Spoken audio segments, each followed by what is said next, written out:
Hi, I'm Chris from Airwindows. I've been making music as Beat Druid, and I've been teaching myself how to use synthesizers and things like this. And as such, I've been making pages of notes for myself on how to quick start some of these things, because they're not necessarily easy to just jump into. And this is the first one that I'm doing, dedicated to the Sox Box. I quite like these. Sox Boxes are some of my favorite little synthesizers, and my quick start is mostly about how to program them, but in doing it, I realized that I was skipping over some of the very basic things. So here is a Sox Box. It has some things recorded in it, but what I'm going to do is you start it by pressing Run.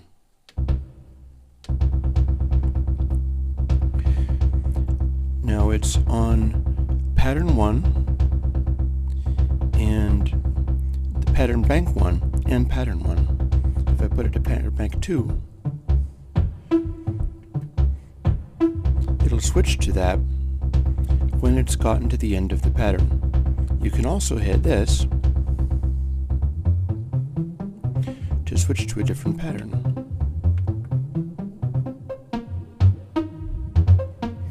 Now that might sound familiarly like a Sox Box or 303,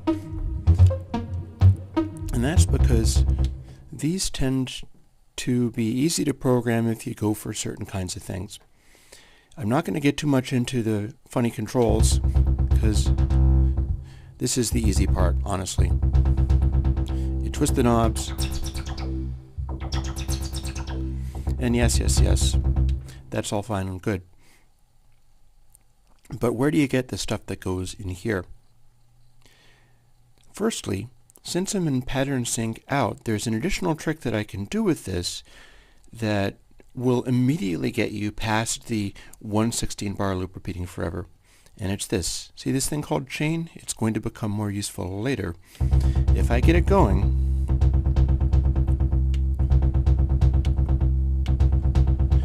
see, I've pressed 2, let go, and plays the first one.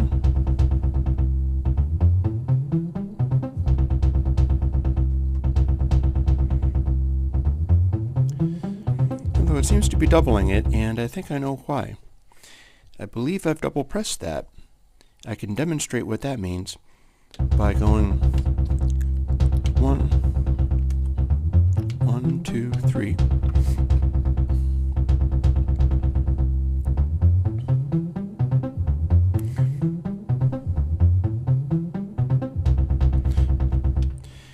See, I can repeat my presses on these. I don't remember how many you get, but what that means, and you can do it without it playing as well. For instance, here's a single press of 3. Now the chain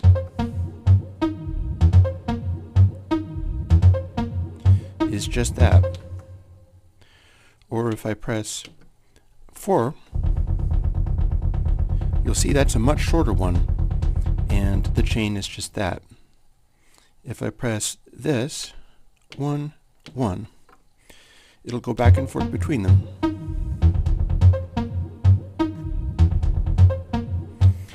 But since you can repeatedly press chain, you get to include stuff more than once. So 1, 1, 2, 3, 4. It'll simulate a 16 bar.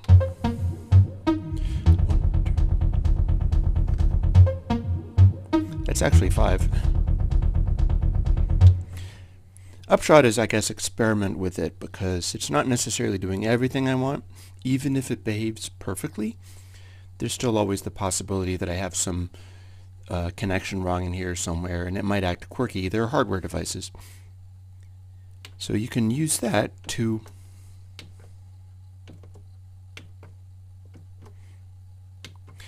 press all kinds of funny sequences.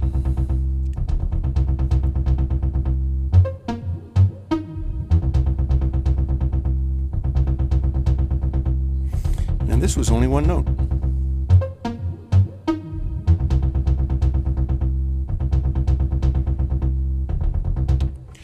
Also note that you get to hook these up in various ways. This one has a MIDI out and a DIN sync out at the same time.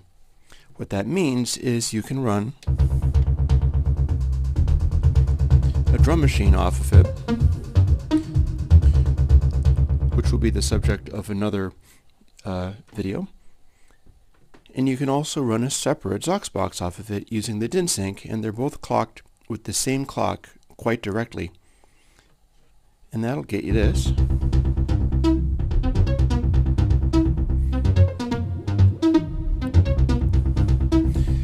And since this is running in pat DIN sync, it might not be able to program anything, but you can still do chains.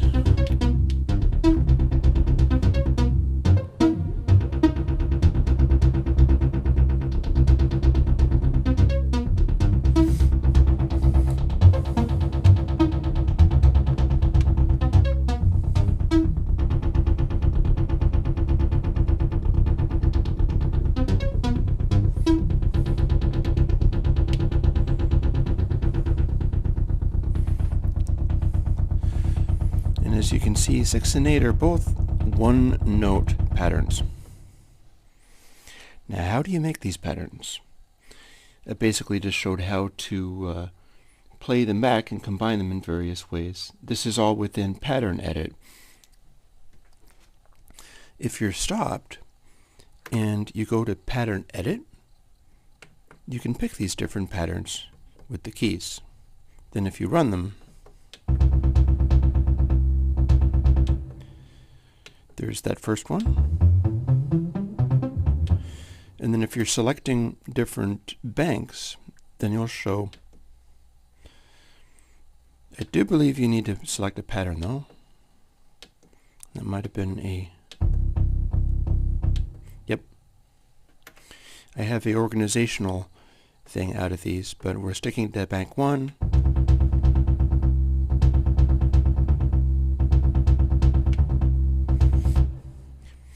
Now you'll notice I did something there.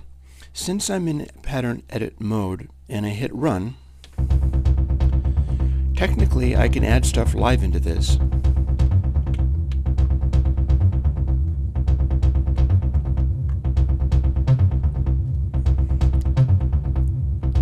That's all well and good. See how done is flashing? That means that if I hit the flashing done, it'll save what I've got. Without that, I've just hit stop. And if I changed anything, like go to a different pattern, then go back, I've just skipped what I just did.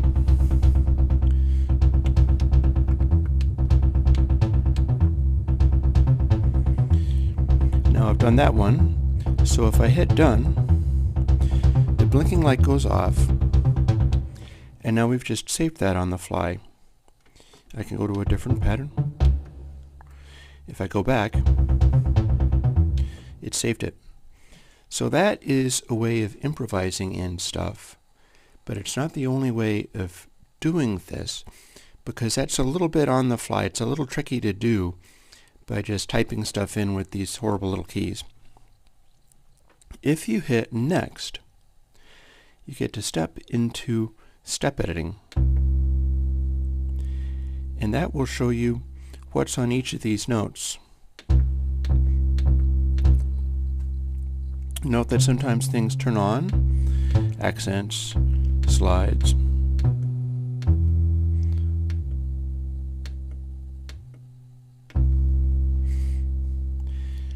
And once you've entered this mode, you can start changing stuff.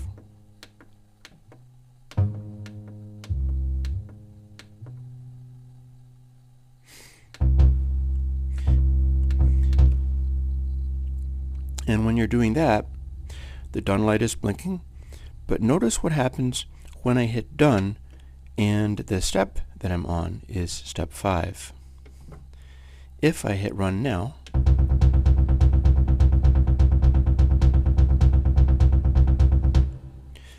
it's made it a 5-step sequence. That's because done also says what the end step is going to be. So if you're step editing, especially if you've done something like that, you hit next to get back into the step, because if you're just entering new things with a run, you now can't change it back. You can only change it back with step editing.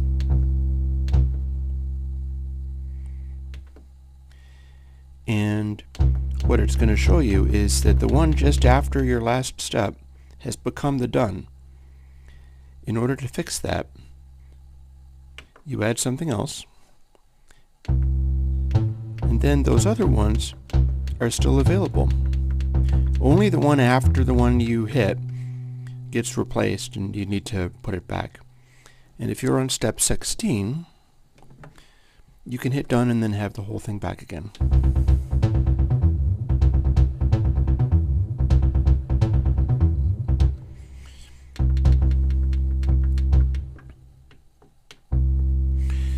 You can put it back like that, and you can also step backwards to 16 to hit done. Any of those things will work.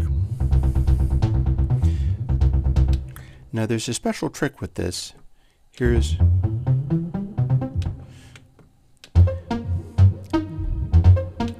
You might ask how I got something that weird. Here's how. A special trick in the Sox Box, if you're in pattern edit mode, needing to load up all this stuff, you have 16 times 16 possible patterns to add. If you need a quick start, what you can do is hit run so that it's playing, then hit chain. That's the randomize button. That will get you lots of crazy weird things.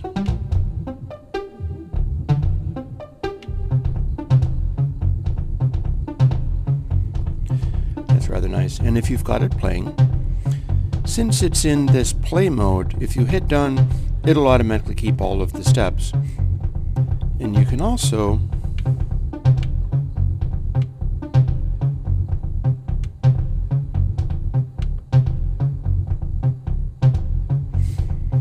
hit these buttons as they go by.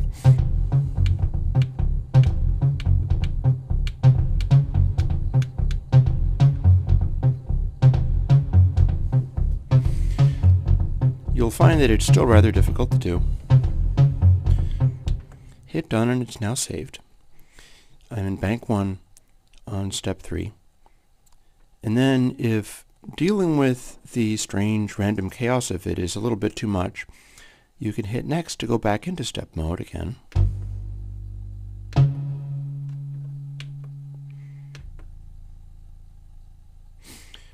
And maybe straighten out some of the things, like I'm taking accents out, because why not? There's no such thing as a rested accent, so we'll skip that. I can't switch off rest because it would have to select a note. Also note if I hit a note, that's when I can do the down up.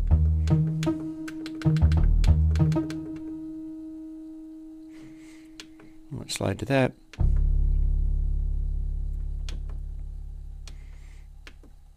And now that we're in step mode, we can select things like a 14-beat sequence, so we'll have this.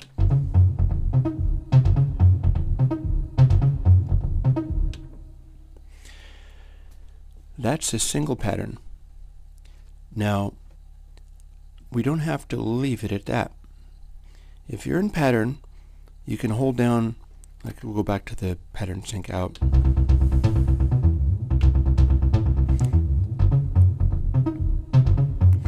And we can play these and chain them. And even if you are playing them and chaining them,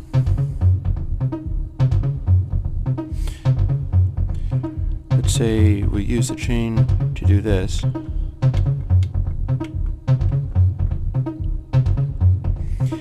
If we're playing this chain in pattern play, we can hold these buttons,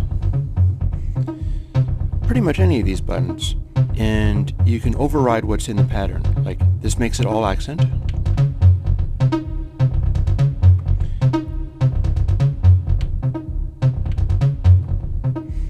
library, where we can shut it up for a moment. And more interestingly, if you hold the pitch changes, this is how you can get things like key changes to happen. It'll try to do them fairly immediately.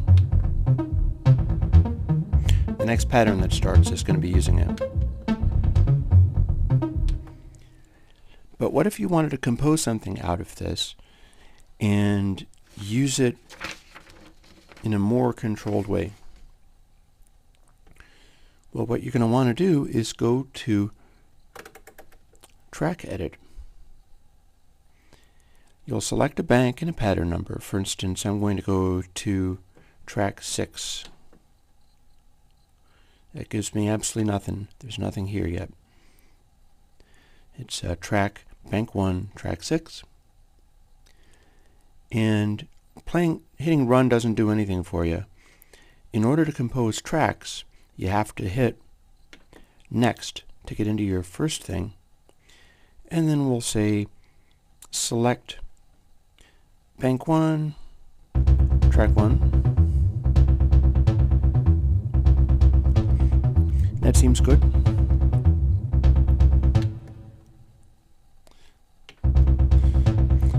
Two will be the same thing. 3 will go down. Again, 4. Back up again. And just for fun, we'll make the 4th incarnation of this more lively. Then we'll go to 5 and do something that I've done to set stuff up a little bit. I'm going to switch to bank 16, and I've loaded that up with a bunch of different things in them. I made a little card for myself. I've got the 18th pattern in bank 16 to be 16th notes. 7th is 8th notes. 6 is 3 beats, it's dotted 8th notes. And I've got another twist here. I'm still on pattern 5. What I can do is change the bank. And I've set it up so that the number of notes in that is equivalent to the bank that I'm in.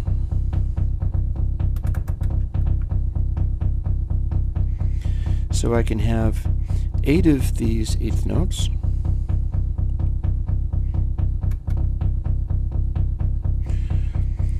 Or a pattern of 6 that's made out of 8th notes. Or indeed,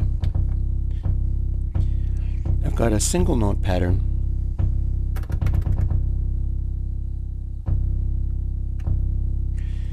that is the length of the entire thing. They're all tied together in slides. Using this, I can program a melody out of it. I'll have one long note and then 2 shorter ones. So what I'm going to do is use the pitch change to go down here. Next,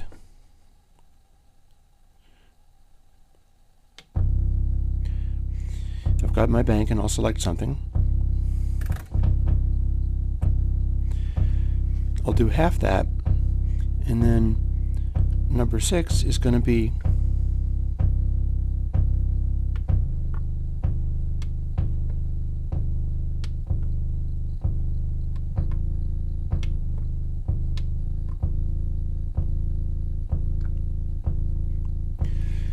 a higher pitch note. And number 7, I'm still on 8 beats length.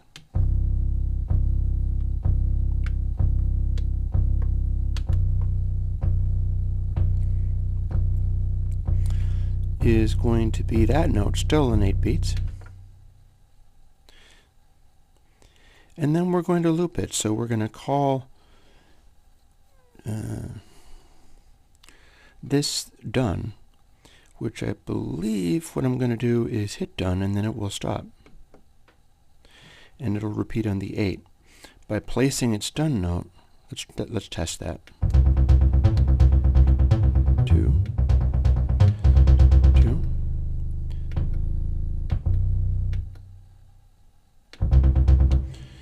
No, I needed to advance to the next one, so let's just do that over again.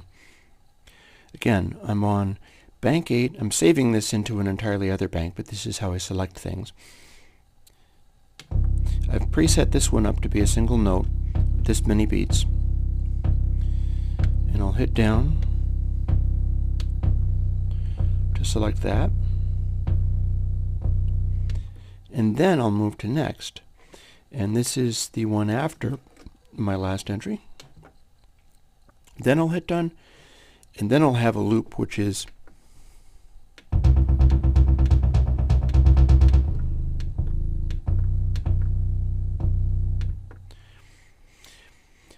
now it did have a note in there. What I'm thinking I'm going to do is change that pitch, because I'm tuning it down so far that it's acting kind of weird. And then I'm going to go back to the one past my last one and hit stop. Now if I play this final result,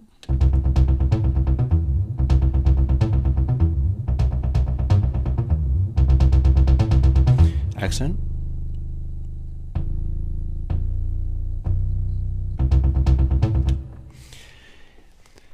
and there you have it. Now I have a little track which is composed of patterns which are composed of notes. So what I can do with that is go back to, say, track sync out, and if I play the track sync out,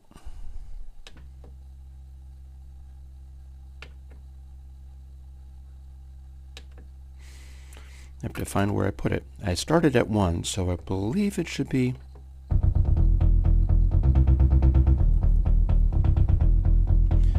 that's a previously done one.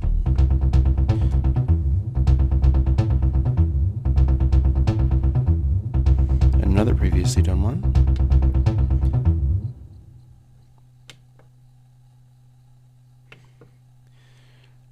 And the challenge with these is always finding what you've made. I had it in 6.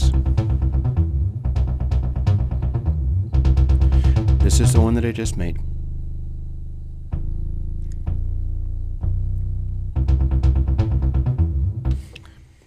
So that means in bank 1 of tracks, I have this one on 1, this one on 2, and then the one that I just made on 8. What that means is I can play with the chain. One there, one there, one there, and then a couple of these. And having made a chain, I can still use these to override whatever it is that I'm doing. But now that I'm in track sync out, I'm playing a chain of multiple tracks that are made of multiple patterns, that are made of multiple notes. It just keeps going and going and going. And this is how I can make a larger and fancier composition out of Sox boxes, where even without me touching them, it's still going to be playing a bunch of different things for me, and it'll be coordinated with what's I've told to be in the other one. At the moment, nothing.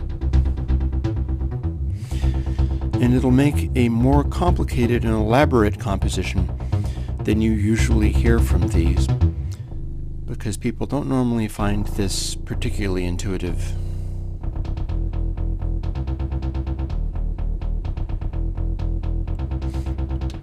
But wait, there's more. I was in 1/6. So if let's see, we'll go to track edit and find it. Stop.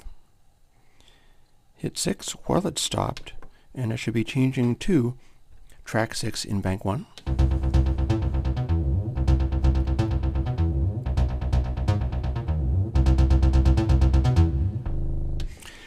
Let's say when we hit that bit that's loud, I've decided that instead I want it to just lay out for a while. Or we'll say that we want that one to lay out for a while, but also those last 2 notes are also useless to us. We want those to lay out for a while too. Here's what we can do.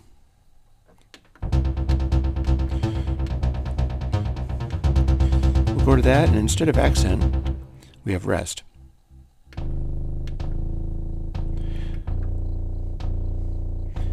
And then these can be rest also.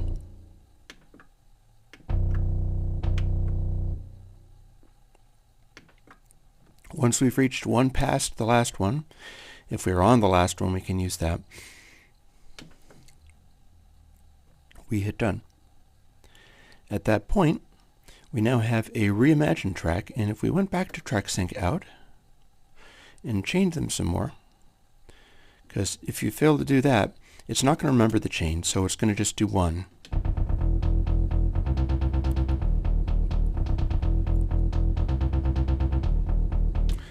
That's built out of little bits of melody there. And again, if we were on track 6,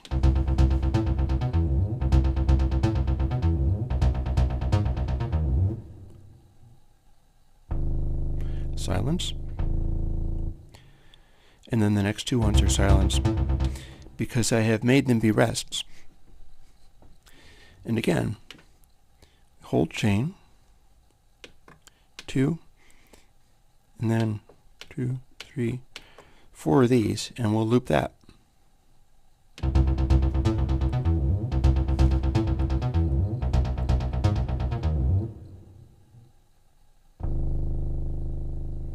And we're still on the first, actually. 2.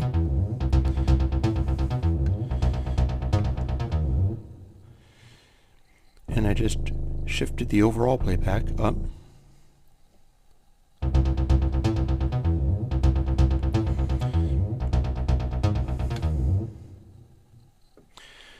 I think it's going to only go into the pitch change after everything is done.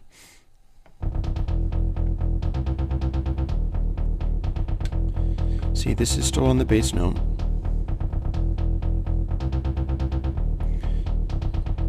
But I'm setting up a pitch change. And now it's using this pitch change. So what I'll do is I'll set the overall track to go back down after the entire track has played through. Specifically, the entire chain of tracks has played through.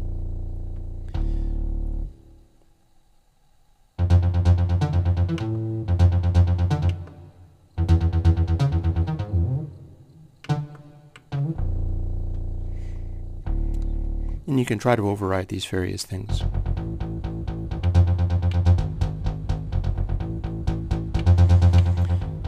It might get confused at you, but that's half the fun.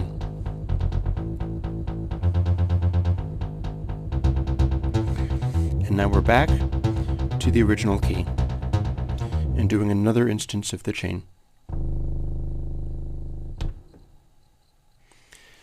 So that's about the upshot of handling Sox boxes. They're certainly tricky little beasts, but this is as elaborate as they get. It doesn't get that much more fancy than this. You can get a lot of mileage out of just pattern sync.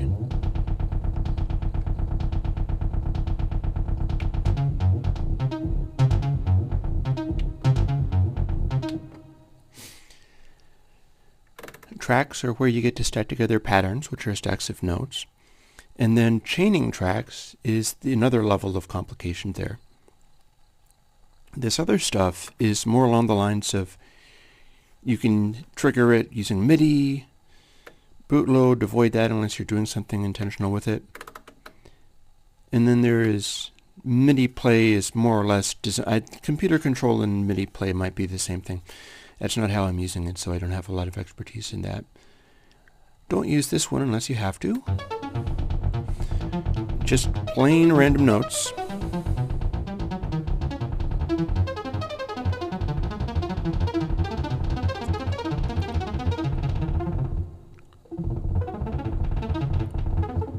Great fun, to be sure. Oh, and guess what? I've got it on random. I've messed with the tempo, and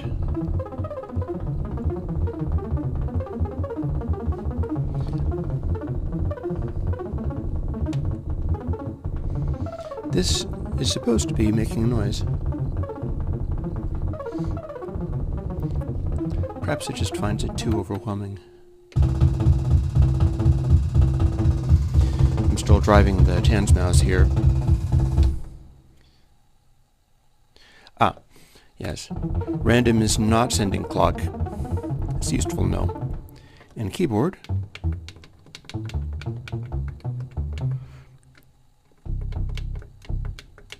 Probably not useful. And guess what? User A, B, and C don't do anything at all.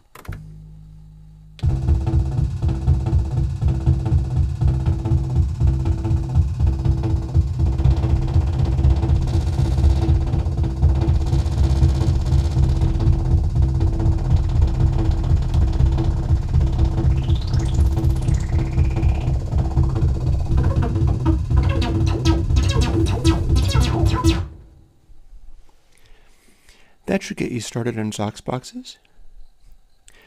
Thank you very much, and I'll talk to you later. Bye-bye.